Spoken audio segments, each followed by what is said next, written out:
টাইগুর kitchen থেকে সবাইকে স্বাগতম। আপনারা কেমন আছেন?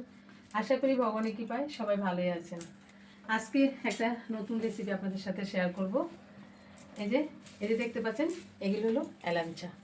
এই এলাঞ্চার আজকে একটা আমরা এলাঞ্চা দিয়ে শুক্তো, অনেক সময় পকোড়া করি এই আগাটা দিয়ে, কিন্তু আজকে রান্না করবো একটা সবজি। এই জন্য প্রথমে আমি এলাঞ্চাগুলো এরকম ছাড়িয়ে নিচ্ছি। আর এলাঞ্চা কিন্তু যদি আপনি মানে বটি দিয়ে বা ছুরি দিয়ে কাটেন তাহলে সিদ্ধ হবে না, তার জন্য হাত দিয়ে বেছে নিতে হয়। আমি এই যে পাতাগুলি ফেলে দিচ্ছি, পাতাগুলি ছাড়িয়ে ডাটাগুলি এরকম হাত ধরে বেছে নিচ্ছি।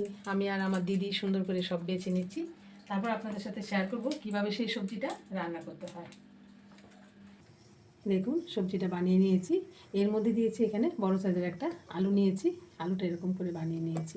আর এখানে দিয়েছি অল্প একটু বেগুন আর একটু পেঁপে। এটা দিয়ে একটু হালকা পাতলা একটু সবজি রান্না করব। এই যে প্রথমে একটা কড়াইতে তেল বসিয়ে দিয়েছি। আমি এখানে একটু বিউলি ডালের বড়ি নিয়েছি। প্রথম বড়িটা ভেজে নিচ্ছি, বড়িটা লাল লাল করে একটু ভেজে নেব। এই যে বড়িটা ভাজা হয়ে গেছে, বড়িটা আমি তুলে দিচ্ছি। এই যে এখানে আমি আর তেল দেবো না, একটু তেলই রান্না করবো, যেহেতু একদম হালকা, এটা শরীরের জন্য খুবই উপকারী একটা সবজি। দিয়ে দিচ্ছি একটা তেজপাতা ফাটিয়ে, আর এখানে দিয়ে দিচ্ছি গোটা জিরে, আর দিয়ে দিচ্ছি একটু রাঁধুনি, আর এখানে লঙ্কা, ছোটো দুটো লঙ্কা ফাটিয়ে দিয়ে দিলাম। ভালোভাবে মশলাটা ভাজা হয়ে গেলো, প্রথমে দিয়ে দিচ্ছি আলুটা। এই যে আলুটা দিয়ে দিলাম, আলুটা দিয়ে আমি একটু একটু ভাজা ভাজা করে নিচ্ছি আলুটাকে। এবার দিয়ে দিচ্ছি সবজি, এই যে হেলেঞ্চা, পেঁপে, বেগুন সব একসাথেই দিয়ে দিলাম। লবণ আর অল্প পরিমাণে একটু হলুদ দিই।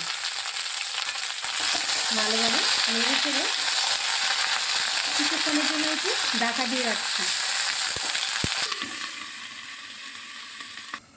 ঢাকনাটা খুলে দিচ্ছি।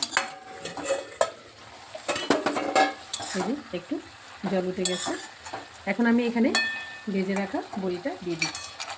বড়িটা দিয়ে সবজিটাকে একটু ভেজে নিচ্ছি। এই যে খুব সুন্দর সব সিদ্ধ হয়ে গেছে, পেঁপে আলু সব সিদ্ধ হয়ে গেছে। ভালোই একটা টমেটো দিয়ে দিলাম, আর এখানে আমি 1 চামচ আদা বাটা দিয়ে দিলাম। এখানে অল্প একটু জিরে বাটা দিয়ে দিলাম। এবার ভালোভাবে আমি এটাকে একটু কষিয়ে নিচ্ছি। ভালোভাবে কষিয়ে নিচ্ছি। এখন আমি একটু মাখা এখানে জুস দিয়ে দিচ্ছি, একটু জল দিয়ে দিচ্ছি।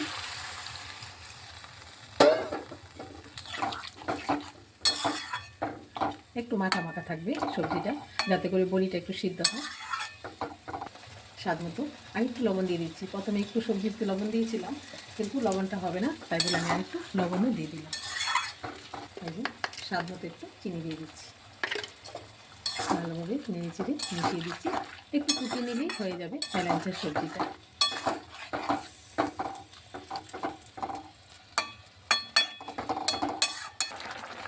এখানে আমি একটু 1 চিমচির মতো একটু ময়দা ছড়িয়ে দিলাম, যাতে করে এই যে একটু মাখা ভাব আসবে, আর জুসটা একটু ঘন ঘন হবে, বেশি না, এক সামান্য একটু।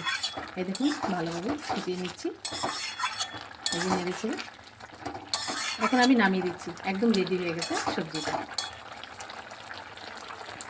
এই যে দেখুন রেডি হয়ে গেল এলাঞ্চা, পেঁপে, আলু, বেগুন দিয়ে একটা সবজি, বড়ি দিয়ে। কত সুন্দর, একদম অল্প তেলে। এটা আমাদের শরীরের জন্য খুব উপকার। যাদের মানে পেট গরম হয়ে যায়, এই হেলাঞ্চা খেলে পেটটা ঠান্ডা রাখে, আর অনেক দিকে এইটার উপকার। তাহলে এরকমভাবে আপনারা রান্না করে ভগবানকে ভোগ লাগিয়ে প্রসাদ পাবেন। আর সবাই ভালো থাকবেন, সুস্থ থাকবেন। আবার দেখা হচ্ছে পরের ভিডিওতে। হরে কৃষ্ণ।